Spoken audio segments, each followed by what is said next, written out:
Here we go. I'm going to start us with a prayer. Placing my hands on my heart, taking that breath of love and gratitude. So grateful and thankful to be the two or more who are gathered in the name and the nature of love. Grateful and thankful to let go of anything that came before this moment and to set aside anything that is to come after this session, knowing that we can easily and effortlessly pick it up again if it is ours to do. We're grateful and thankful to have a dedication, a devotion to remembering the truth of our being, to living the teachings of Jesus through A Course in Miracles, to being the love of our own lives, and to share that love. We are grateful for our mighty companions, our earthly and heavenly helpers. We ask that they join us now, surrounding and supporting us, blessing and guiding us. All who are here, all who may listen later, being blessed. We are grateful receivers of the all good. With our open hearts, our open minds, we claim it as ours right here and right now, and we are grateful to be able to share the benefits of all that we receive and all that we are with Mother Earth and all her beings, because we are one. In grace and divine gratitude, we let it be, and so it is. Amen.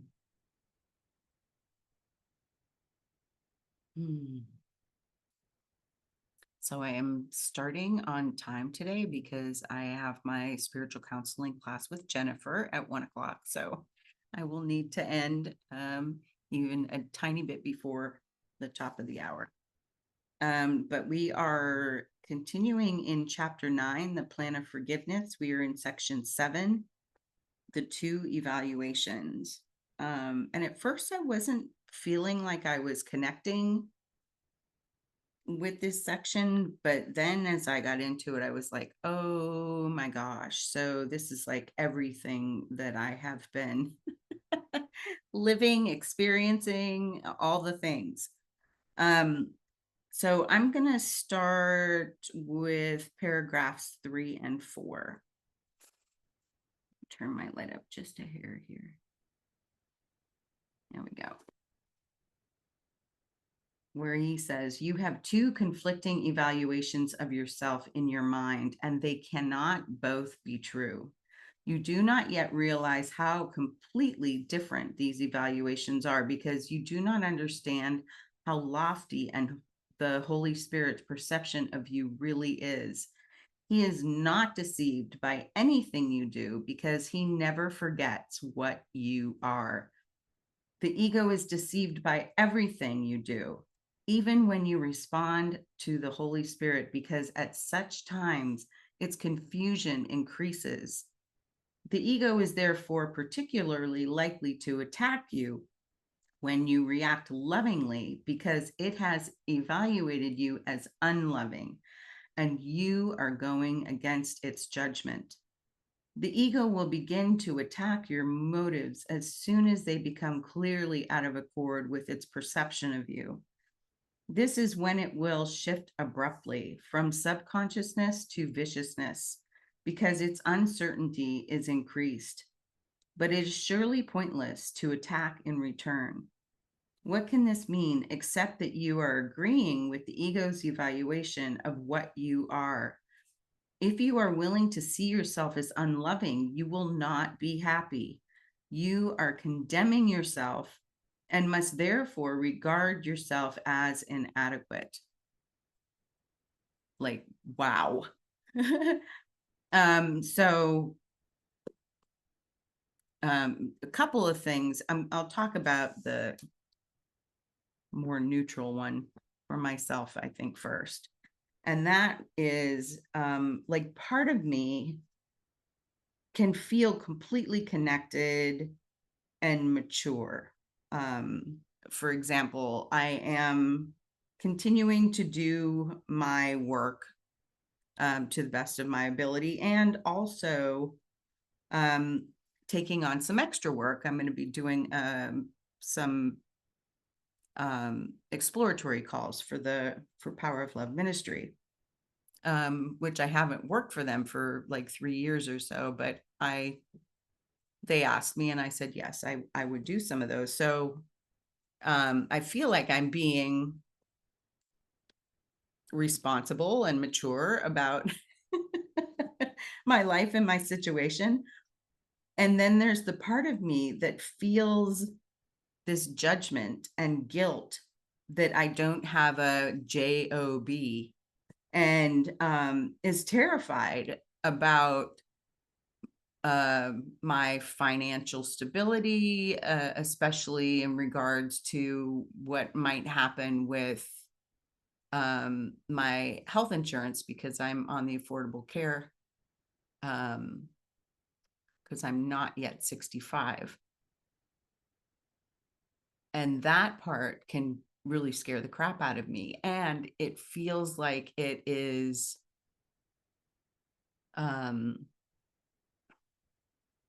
justified by, like I was talking to a friend I went to lunch with last week, and she said, well, are you working more? Because I mentioned that, I was concerned about, what might happen to my health insurance if my premiums double, if my monthly payment doubles. I can't even go there, to be honest, because I don't even know how that will work out. And the more mature part of me has trust that, like, either that won't happen or there will be some way that I am provided for, because I have seen it so many times. But she said to me, so are you working more? And I said, not really. Not really. And she was shocked at that, because in her mind, the way for me to relinquish this concern about what might happen with my premiums is to work more, to make more money. And that makes sense. But at the same time, like, I have seen money come in from places that I had absolutely no idea. Like, I got this check for almost $500 because Rudy's insurance company didn't give him the money that he was supposed to be getting as a discount for having a paperless insurance, where his payments were concerned. So it seems like money is coming out of thin air, but what I know is I am standing strong in my faith and knowing that I am provided for. And then just quickly, he said, at the end of paragraph 5, you can only go beyond it and look back from a point where sanity exists and see the contrast. Only by this contrast can insanity be judged as insane. And I thought to myself, well, that is where my energy and focus has to lie, in trust. Trust in the meantime is crucial. No matter what happens, trusting that all will be well and all is absolutely working for my highest good. And I have seen it so many times. And yet the ways of the world say, well, if you're concerned about money, you need to get a regular job and not do this thing where you're working for yourself. And the other thing was just how interesting it is that when people are having challenging times through grief or whatever they are going through, how it's so easy to look at them and think, well, why can't they just get up off their ass and do it? Right? But would you say that to somebody that was, sitting on a couch with two broken legs? Like, just get up off your ass and do it. You wouldn't. But we treat people that have challenges, mental illness, grief, whatever they're going through, we treat people like, just because I could get up off my ass and do whatever, that everybody else should be able to as well. And while I know that my mission is to hold the light for myself and everyone, knowing the truth of their being, I don't know what their journey is supposed to be to get from point A to point B. And so, and again, what I know is that my friend asking me if I was working more, that was not her. She was not judging me. I was hearing my own judgments. So, anyways, that's where I started. And there were other things, but I will pause there and see if anybody else has anything to share from what they read or what I shared already.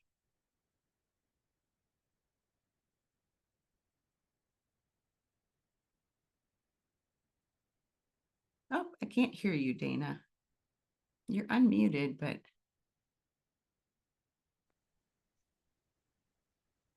my earbuds, and then the okay. case is upstairs. Can you hear me now or no? Yes.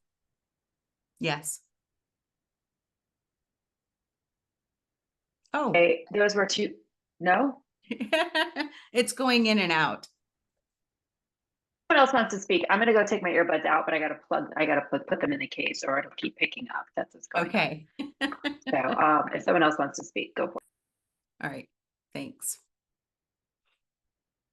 Anybody else have anything to share? Because I can go on.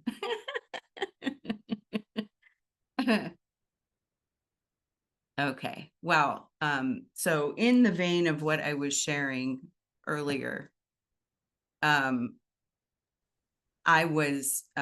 think I was talking about last week about the whole Halloween thing and how I was thinking that I probably wouldn't go, but I wasn't going to share that with my family until the day of, because I didn't want it to be a thing. I didn't want it to be a big deal. I wanted them to be able to still have a good time and not worry about me and just let them know I'm okay. I'm just not going. Well, as spirit would have it, like we make plans and God laughs sometimes. So on Wednesday, my sister reached out to me because her wife got called away to New York City. And so she was still planning on coming, but she lives like an hour and a half away. And she asked if she could spend the night at my house. And I was like, okay. So my sister's going to spend the night here. She's going to go to Trey and Savannah's. I'm going to go with her. Right. So I got my mind all ready for that. Went out and bought candy so I could, contribute to the candy that was going to be handed out. And then she messaged me on Thursday late morning and said, I have a sore throat. I'm not going to be there. And my ego, and especially my body, was just like, woo, on this roller coaster ride of, I had this plan of not going, and then I was going, and then I psyched myself up to go, and then now she's not going, and I don't want to go without her, but I don't want to leave my son there without any of his family, even though I know he's not really going to be alone. Like, it was like a whole thing in my head. And it really took me out. It really was like somebody just went and just knocked my legs right out from under me. Where Friday and Saturday and part of Sunday, I was pretty much worthless. And so that's why that whole thing, about,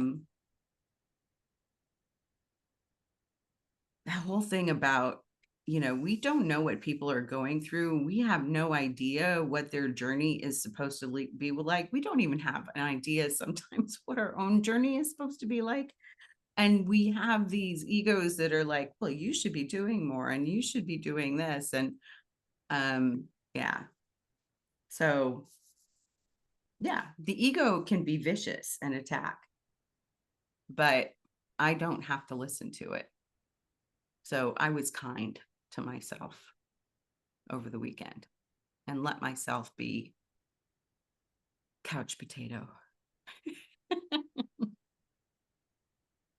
Dana. I was just gonna say this section was really powerful for me, and the two paragraphs in particular you read, the 3 and 4, Linda, I thought were really powerful. I'll just reread the beginning of 3 again. You then have two conflicting evaluations of yourself in your mind, and they cannot both be true. I mean, like how that's yeah, you do not yet realize how completely different these evaluations are because you do not understand how lofty the Holy Spirit's perception of you really is. Um, and so for me, this was really just kind of apropos for where I am, like in my own spiritual journey and my healing process. Um, because my big edge that has just been there my whole life. And it's one of those things where you don't even know it's there because it's just kind of who you are, is the sense of unworthiness, the sense of, and I've talked about it before in here, but like this idea that my identity comes from my achievement. And it's been a slow, like peeling back of an onion. Like I got it intellectually years and years and years ago, like over like decades maybe ago. Like, yes, I know this about myself. I took all these, I work in higher ed and I did my whole adult, since I went to college, I worked on college campuses. And so many campuses that I've been to, like they do these like strengths things, they do these personalities, you do all these things. And so like I knew, yes, I'm an achiever. That's like my number one on everything. I'm a 3 on the Enneagram. This is who I am. And so, I've known this intellectually about myself for a long time. But motherhood really just like spiked it for me. And so when I say like it's peeling back the layers, I feel that I'm like getting down this last couple years, this last year and a half, maybe, I'm getting down to like the nitty gritty of what is underneath all of that. And it is this deep, I took Jennifer's, I take some of her classes. I listen to her podcast. I do all the things, but I don't do the consistent, it's a lot. And my mom's always like, Dana, you do all that. You're kind of like, I don't know. I've been doing this work for a long time and I've read a lot of the books my mom has. And anyway. So I listen to Jennifer's podcast pretty regularly. And then I do take certain classes if they resonate for me. And so last November, I took one of her deep dives on worthiness. And that was really powerful for me. And so I really saw, okay, this is at the root of this is this worthiness issue, right? That I'm not worthy unless I'm doing and achieving. And as I peel that back more and more, motherhood was so hard for me because it's not just doing and achieving for me. It's doing and achieving in a way that in a capitalist society is valued, is making money. Do I do and achieve every day? Have I been a mom, a stay-at-home mom? I cloth diapered my kids. I exclusively breastfed my kids. I made homemade, baby food. I still make tons of food from scratch, so we don't eat processed food. I mean, so, I do all the things. And then even this year with Halloween, I was decorating a lot, and then my Halloween bags were allowed. And my son at one point, my son's like, Mom, you're killing it. So it's like, do I do these things at home? I do. Have I devalued that since I've been a mom? Yes, I have. And my mom has always been like, Dana, your job is to be a mom right now. And I was like, I'm doing that, but I also need to be doing this. So I wrote a book, published a book. I kept working. I created a model and won awards. I did all these other things while being a stay-at-home mom while my husband traveled. And because I didn't value what I was doing at home. That was not, I did because I wanted to be the one to do it. I didn't want someone else doing it for my kids, but I devalued myself while I was doing it. So when I was scrubbing toilets, I would think to myself, God dang, you have a PhD. You went to school for freaking ever. You won awards. You did all of this, and you're here during the day scrubbing toilets. This is what you do. And so, like, it's this constant berating of myself. So this section of like, you have two conflicting evaluations of yourself, like, was just so powerful. And it says, because you do not understand, and it's you do not realize how completely different these evaluations are. So until I started really doing this deep coursework in the last few years and started thinking about and hearing Jennifer talk a lot about your attack thoughts versus like your attack thoughts about yourself are just as damaging as your attack thoughts about others. Because I worked really hard to not judge others. But it was only in the last however many, like I said, maybe a year or 2 years that I realized how much I was doing in my own head. And I literally had these experiences in the last year where strangers, people I don't even know, would like I was at one of our favorite restaurants with my brother. I think it was this summer or the summer before, and I sat next to this woman at the bar and we were talking.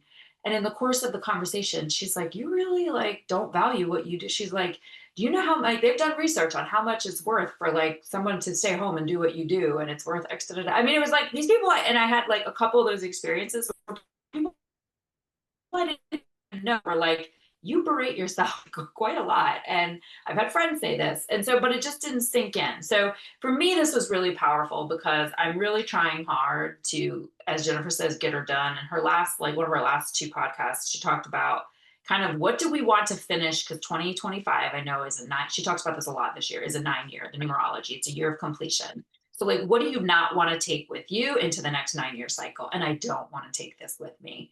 And so this worthiness thing, this thing where I berate myself for not making more money because I can. I have the education and I have the skills and I have tried. I mean, that's the other irony of this. So I relate in some ways to what you're saying, Linda, because I berate myself for not making more money. And yet all the jobs I've applied for, jobs that I should be getting, like the doors aren't opening for me. So I'm like, okay, God, like I have done all these things.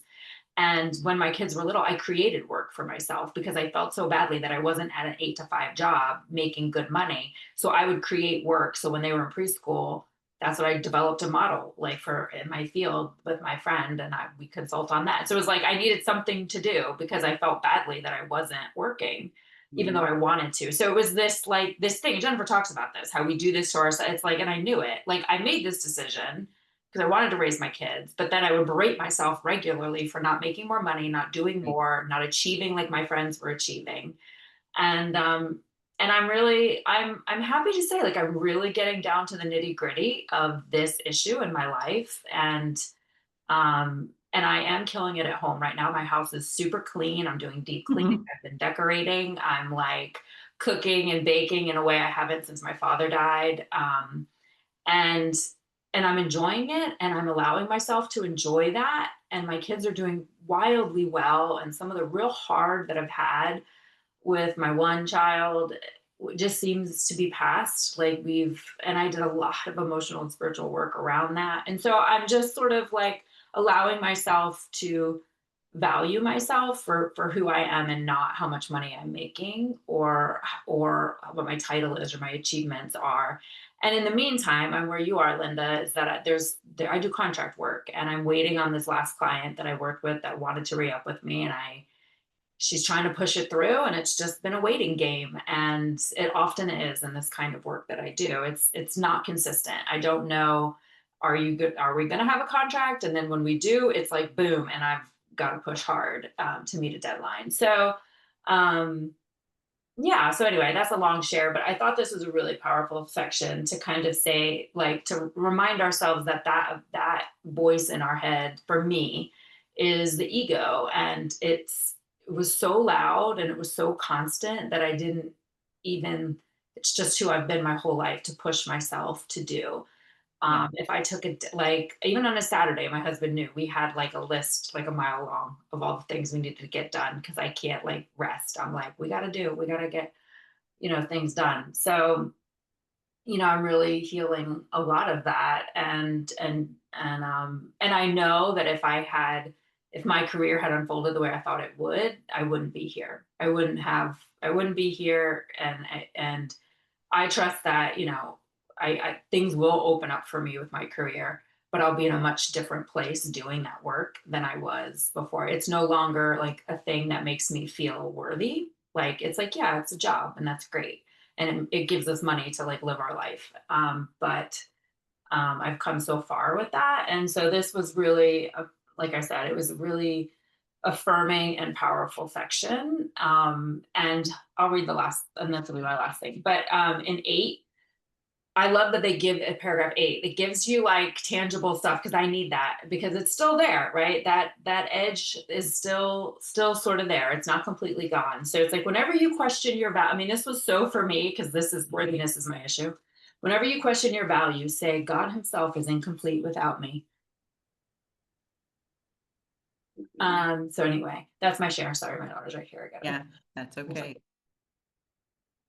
Yeah, I love that section too. I actually highlighted that and made like a little sunshine around it where said God is himself is incomplete without me. Remember this when the ego speaks and you will not hear it. The truth about you is so lofty that nothing that is unworthy of God is worthy of you. And I just wrote, this is not pride in a boasting sort of way. This is taking responsibility and claiming God's glory, which is your inheritance. So, yeah. Yes to all. Anybody else have anything to share or add?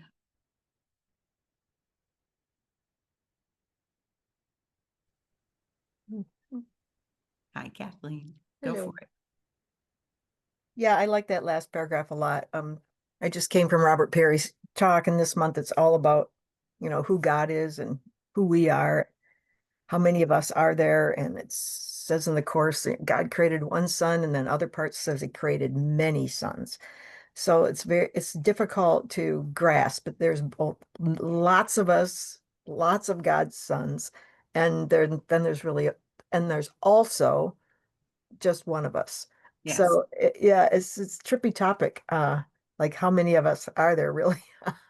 But the course talks about creations, and I think we're probably is a whole bunch of us creating in a way we can't understand up there with God. And here on Earth, there appear to be a lot of us personalities, but we're really all the Christ, the Son of God, and God is incomplete without us. Um, the truth about you is so lofty, nothing that's unworthy of God is worthy of you. So there's really nothing that could possibly go wrong for us or be wrong for us. Um, like if we trust God and stay like in the vertical plane, all of our money needs will be met. Right. All of our I was listening to Corinne and Nuke talk this morning, and Corinne gave this example of when she drove for 2 hours and her gas never went down. And it was like God showing her that if you just stay in the presence of God, nothing shifts to the bad. It just stays in the good. So it's very reassuring. And yeah, when I retired from being a physical therapist, I knew that, I'd read about retirement and read about things, when you lose one identity, you wonder who you are and all that. And so I already knew that I was going to be challenged. And so I went off to teach in the Caribbean for a couple of years and became the activities director for the medical school, stuff I had no thought ever of doing. And they were surprise jobs and jobs that I helped create, the activities director job I created. And then it came home and like, now what? Then I got cancer. Then I created a business making lap desks, and I had this great website for 10 years. And interesting enough, the guy that did the website, Brian Kitching, he called me up a couple months ago and asked if he could come and stay. And so he just left a few days ago, and it was just such a wonderful experience to have him here. He came, he was pretty devastated, and when he left, he felt like he had had this huge healing from being here with me being here with me. So Yes. I had to let that in, because he totally got into the course, and we went to all these Course in Miracles meetings and listened to the lesson every day, and um, talked about the course all day, every day. And then went to drum circles. He learned how to drum and all this. It was just really a wonderful experience, and it was so helpful. And it was wonderful, like, to have a holy relationship, because he totally took care of himself, didn't really want anything emotionally from me. I don't, no, not really. And we just really enjoyed each other's presence, took care of ourselves, talked about holy relationships, because now he's back with his wife and he's trying to, I don't know, I shouldn't say trying to do anything, but he is there. And I'm hoping that they can, stay in that place of holy relationship or create it, whatever. And then for myself, just would be nice to meet somebody like that who's a Course in Miracles student, um, and who would be into having a holy relationship. Yeah. Anyway, so, and then for myself, like what to do next thing. It's kind of much blended into being a Course in Miracles student, and just letting every day reveal itself, and maybe playing with cryptocurrency, and I just got a VPN on my phone, because he's very internet savvy and very sure that we're being observed all the time. Like he said, be sure to cover up your your camera, on your laptop, and get a VPN so that they can't store what you're searching for, which by law they have to save for 2 months, what we're searching for online, and it can be used against us in a court of law. So with a VPN, it's all private. Blah, blah, blah about that little fear. So yeah, it's just good. All this stuff about Jesus trying to tell us about the ego and how useless it is. Just useless. The ego is deceived. That's like 3. Ego is deceived by everything you do, even when you respond to the Holy Spirit, because at such times as confusion increases. The ego is therefore particularly like to attack you when you react lovingly, because it's already evaluated you as unloving and you're going against its judgment. Well, I know I'm not unloving. So in that feeling alone, it undoes the ego. Right. I just don't want to worry about the ego attacking my mind all the time. Um, Robert was saying, one way of looking at this life is that we're already doing a past life experience review, and that nothing needs to be changed. We just do it the way we're doing it, but we're actually reviewing it, that we already did it. And then he said, but the other way, the course is always saying, make a different choice, choose for the Holy Spirit, not for the ego. So again, there's duality in the course, and it's like the whole thing where there's only one of us, but no, God created many of us. So they recommended searching for identity with your app, like what the course says about identity, in preparation for next week's class. So I really want to do that. Ooh, I think I'd like to do that as well. Search Yeah, for identity on A Course in Miracles. yeah, in the app, if you can search. Yeah. And then there's something else identity, but now I forget. I should have written it down. Should search identity and something else identity. So spiritual identity maybe, or something else. But I think just search identity, because we're all searching for our identity. Mm-hmm. And we're actually part of God, and just act like we're part of God. Don't play small. Right. Yeah.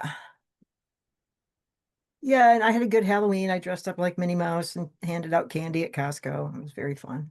I saw that. I think about when you do that, Kathleen, and I'm just like, this is God's work too. Sure, because of the eye Because, contact alone was yeah. precious. I mean, I'm just like imagining like anybody who would have been feeling like I was feeling that was at Costco that day and saw you in that Minnie Mouse costume with that Skeleton dog. would have been like, oh, thank God there's some levity, in this world that can take away some of the heaviness that you feel. Uh-huh. So, yeah. Yeah, just the people, the eye contact and the smiles and Yeah.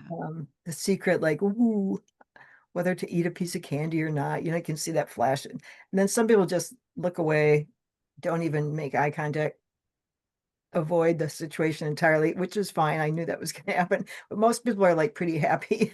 Yeah. And one guy's like, "Oh, I'm taking two." And I'm like, "No, it's only one each." She's like, "I'm taking two."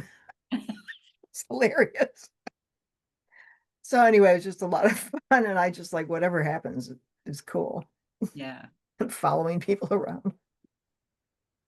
Yeah, so it took a little more courage this year than last. I think it's because my face is aging and like the ego says, "Oh, they're gonna think you're a crazy old lady." That old lady thing pops into my head um as something that needs to be undone at the root.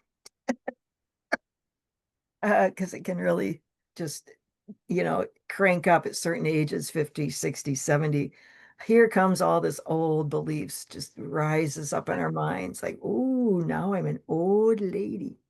Yeah. And that's not good. It's bad to be old. So That, all these beliefs that come up, you can work on them.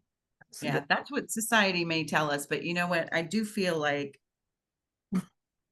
what you're talking about with the old, what Dana was talking about with the worthiness, like these things are like in our faces right now, super strong, because this is a 9-year and we are like, because I know with what I was dealing with physically over the weekend, I know for a fact that my mother had this same issue and my grandmother had this same issue. And I'm guessing that it was, generations.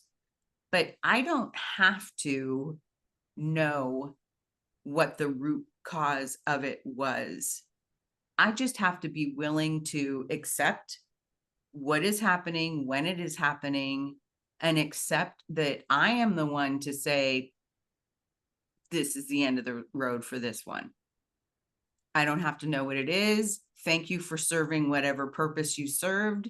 You are welcome to go now. That's what I'm feeling about this year. It's like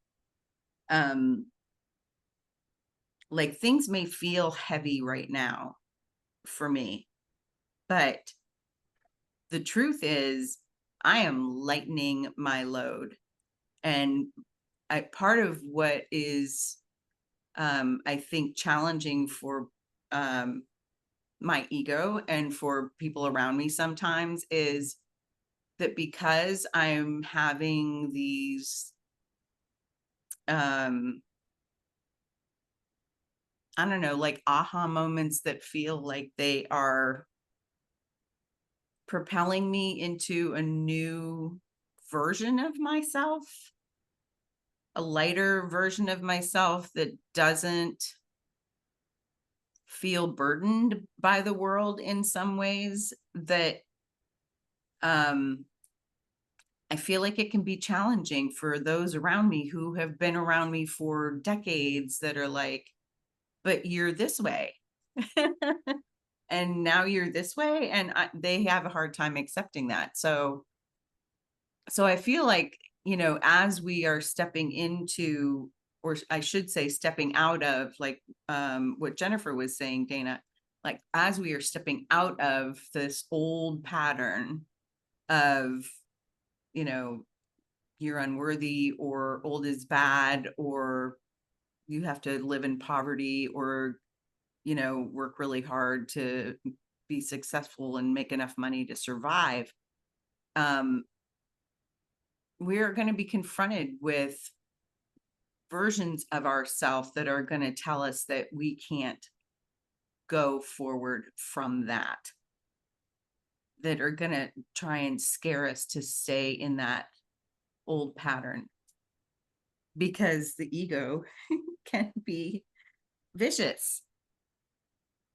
And but I feel like if we were not meant to be on this planet at this time doing this work, then we wouldn't be here right now. So like we were born for this time. We were born for this healing of the crap from our past and past lives and ancestors, whatever. And we don't even have to know what the root cause is. We just have to be willing to accept that this is what is happening now, and that we are ready to move on from it. That's how I'm feeling. Nice. So I'm like really placing my trust in that. Yeah. And I think for me, like with because I have some of that like money.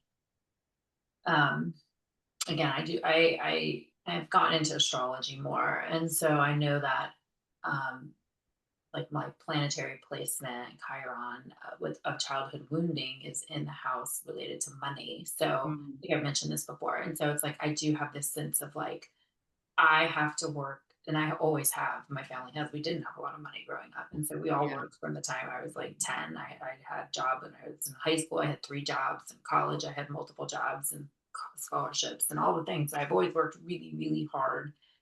So it feels weird to me to not be like going at 120% right now and doing all these things, but I've tried. That's the funny thing. Is like I have tried, I have applied, I have done all the things.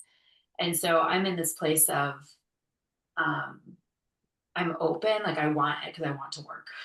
Like I like to work. I really like to work. So, but I don't want to work to the level where we're both working like 100 hours together and like nobody's taking care of our kids. But so I've just been praying and I'm in this like waiting. Like I'm like, God, I'm open and willing to work. Like, and all of this, my mom had used to say this to me all the time. God hasn't brought you this far to leave you now, Dana. And so it's like everything I've done, like all of my education was paid for. I mean, I got scholarships and funding and, like jobs, like I worked, and then my schooling was paid for. And that was a God thing. Like, so it's like all of these things that I did were blessed and I had a wonderful experience. So I know that I was supposed to do that. I pray about everything in my life. And so it's this idea of like, I'm opening myself up to whatever you would have for me. And if I have to lay down this career that I have, this field that I've been in for 25 years and do something else, I'm willing to do that. But I just need the guidance of like, what is that? What does that work look like? So, same, maybe that resonates for you, Linda, where it's like, I'm here and open, God, to, I don't know what the mentality is in your mind or what the block is for you. But for me, man, it's just, Matt, can you give me just 1 minute? Okay. Matt, I don't want the house tore up, okay? We just cleaned. Sorry. Now I have all these kids like coming to my house. So Sure. um so like anyway, I don't know what the mentality is there with you, Lynn, but I know for myself it can look a certain way. And so it's just this idea of like, God, I'm open like to whatever that like that's I'm trying not to put parameters around it, right? But I'm like, whatever but I want to work. So I'm open to work. So bring me the opportunities or lead me to, you know, like give me a leading that I'm supposed to go do this thing or, switch fields and go to this area, so it's that openness, I guess, and this waiting of like for the guidance because I am open to do that. Um, and in the meantime, I'm trying to learn the lesson I'm supposed to learn. And so I'm really committed by the end of this year that, I mean, I don't know that it's going to be totally like that. I'm never going to have, I think it's a constant daily thing, but that it won't have the same, that it'll be mostly healed. It won't have that same pull all the time, but yeah. So anyway, it's the, I'll just say this, there's like in psychology, there's this notion of the iceberg. And so, so there's the tip of the iceberg and then there's like everything underneath the ice, like underneath the surface that you can't see. Right. So for me, I've thought about this a lot in my own life. So this is part of identity theories. And so on the outside, like we could be doing the same things that we used to do, but the reasons and the rationale and the mentalities underneath that can be very different, if that makes sense. And so doing the same thing over and over with no change in that, you really haven't grown much. But so, because I used to worry, I used to think, well, if I heal this, then does that mean like I'm just gonna like be home and not have it? Because I have a lot of like energy and creativity and thoughts, and I want an outlet for that, and I want an outlet that pays me. And so, I said that to God. So does that mean if I heal this, then the healing is me just being content to be home? Because with no work, because I do want to work, and I feel like God gave me that ability and help pay for my education and all these things. But I think the iceberg factor is at some point it can still look like that, Dana, but all that healing work, all that stuff that's going on in your mind and underneath in your feelings will be vastly different than what it was if I didn't do all of this work. So I can still, like in my mind, I'm like, it still may look like a version of what I always imagined, and it may not, and I'm really okay with that. As my desires are shifting and changing, and I'm in midlife and menopause, which does perimenopause, which does a lot of interesting things to you and changes all those things. But so like I'm open to it looking how I thought it would, and I'm open to it looking differently. But if it does look how I always thought it would, I'm not the same underneath. Like it's not the same dynamic that's happening internally that used to happen. And so for you, I mean, it could be the same idea, Linda. It's not that you can't work or won't work, but the mentality that with which you approach that work and that you do that work is healed and different. And it's not, for me, it's not coming from a sense of unworthiness. For you, perhaps it's not coming from a sense of lack. It's the abundance that I know that this is part of and I've done. And in the interim, for me, I'm in this like waiting period. In the interim, I'm trying to get all that healing stuff done. So I don't know if that makes sense at all, but It makes a lot of sense. I've thought about that. Yeah. And I do feel like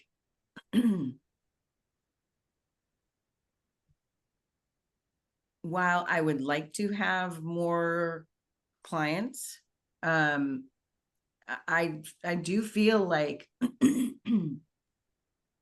God's not saying, no, you can't have more clients. He's saying more like, not right now.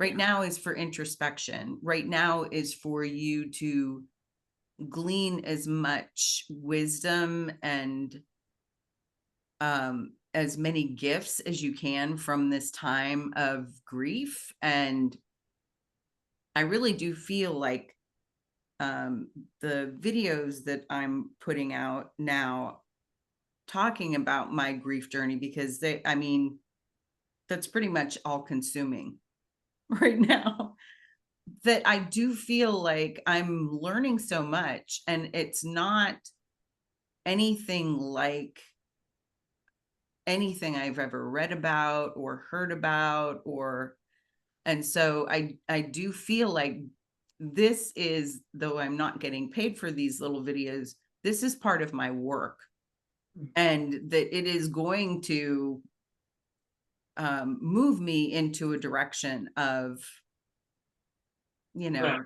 shift.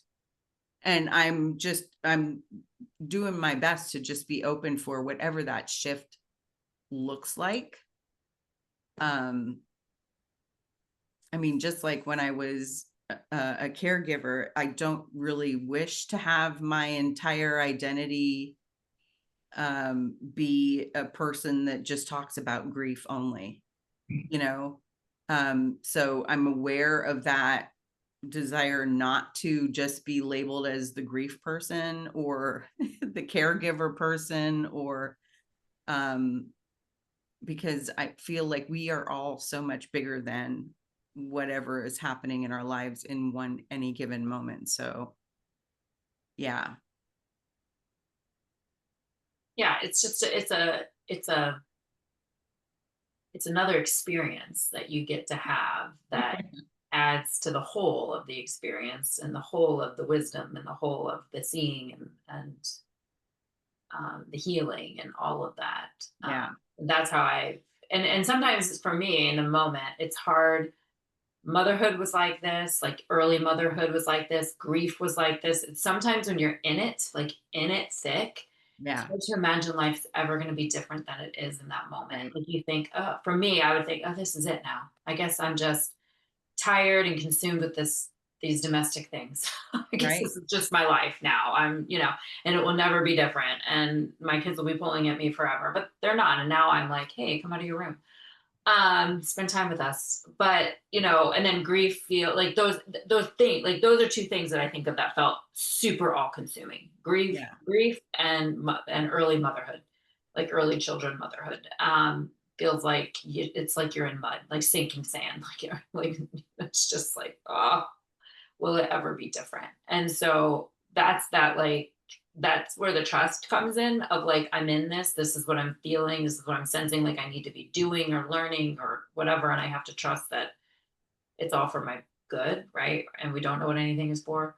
But that, in the interim, God's taking care of us. I've thought about this idea too of like, um, in cultures where they have like shamans and healing women, like, and in those, a lot of those other like native cultures and stuff, like those people are like, they're provided for, they're cared for in their community because they're so highly valued in their community. That's their work. That's what they do. And so, I think about that, and that sometimes is because while my situation is slightly different, I do like, we have needs, we have things we want. And like right now we're living on one income and it's like, okay, I mean, and my husband as well, but there are things we could use and I have the ability to work. And so it's that constant not to like shame myself that I should be doing more than I am. Yeah. And I'm open to it, but I just like when you do like your own, I'm self-employed too. It's like, you can't always control like when clients come around. Right. Like, um, so anyway, but yeah, it's just another experience for you and you're in it and it feels all consuming, but you won't be Yeah. here forever. And that's hard. People used to say that to me when I was in the middle of it. But yet you wake up every day in that same feeling space. So it's hard to imagine. And your world will never be the same, like your physical world here, because that person will forever be gone out of your Right. body. So, but but I think about like in the cards that I pull, like there's the wheel. And my friend who's like real spiritual, like she does all the things. She always talks about it's always in motion, right? Yeah. The spirit world is always in motion. Things are always moving forward. And so are we moving with it? So it won't be just like this forever. And Yeah. then you'll harvest that learning that you're doing now and something will be born from it. So Yeah.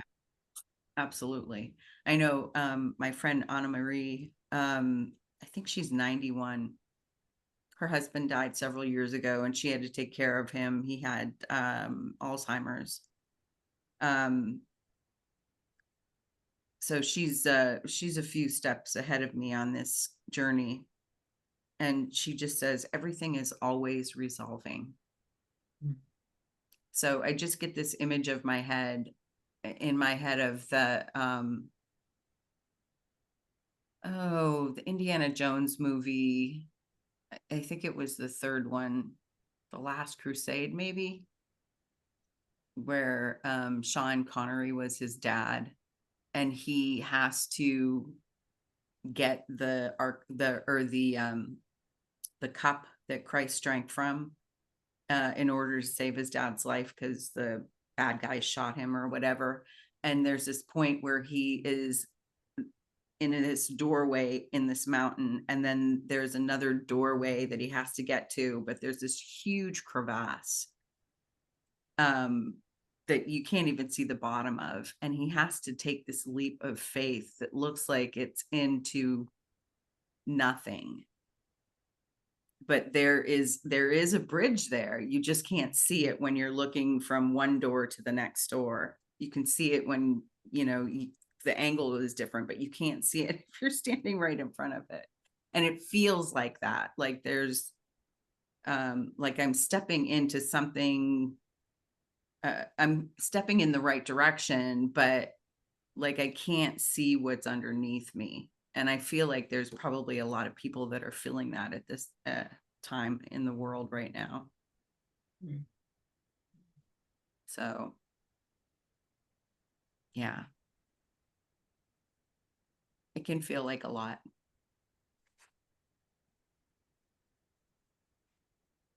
but it's good. I mean, everything is for my good. Even the challenging stuff. And I've talked to a couple of the folks that facilitate the grief support group in the Power of Love community. And I've just been telling them, like, I am learning so much through this experience. Did you go to the meeting last night? I did not go last night. No, I had another commitment last night. But the month before, I was their guest speaker. Oh, cool. So, you know, I might ask if I can do that again, or they might ask me if they want me to do it again. Because I do feel like I am learning so much, and I absolutely don't feel like keeping it all to myself is helpful. Whether we're one mind or not. Yeah, right. Cool. Yeah. Anybody have anything else before we close out today? Nope. No, I just put in the chat, and it's all here. I'm gonna have to run just because I have multiple children here, and Gotcha. sometimes when I'm in my office and I'm not right there, things happen Right. that I don't want to. Like Yeah. that's breaking. So I'm gonna Have run. fun. Have fun. Yeah. I good hope to luck. see you next week. Thank you. All right. Do you know how old your kids are? I think they're like preteen and younger. Yeah, just curious. Yeah. But I don't know exactly. I think she has said how old they are, but I think they're like 10, in that range between 10 and Okay. 12 or 13. So yeah, Well, we pushing could just down. pray out and go. Yeah. So next week, staying in chapter 9, the plan of forgiveness, section 8, grandeur versus grandiosity. Yes. And yeah, I'm just going to read the lesson today because it felt really helpful. Mm-hmm. This instant is the only time there is. Lesson 308. I have conceived of time in such a way that I defeat my aim. If I elect to reach past time to timelessness, I must change my perception of what time is for. Time's purpose cannot be to keep the past and future one. The only interval in which I can be saved from time is now. For in this instant has forgiveness come to set me free. The birth of Christ is now, without a past or future. He has come to give his present blessing to the world, restoring it to timelessness and love. And love is ever present here now. Thanks for this instant, Father. It is now I am redeemed. This instant is the time you have appointed for your Son's release and for salvation of the world in him. I think that's exactly what we were talking about. Yes. Very nice. Thank you, my friend. Yes, you too. Nice to Have see a you. good week. You too. Yeah, you too. Bye. Okay.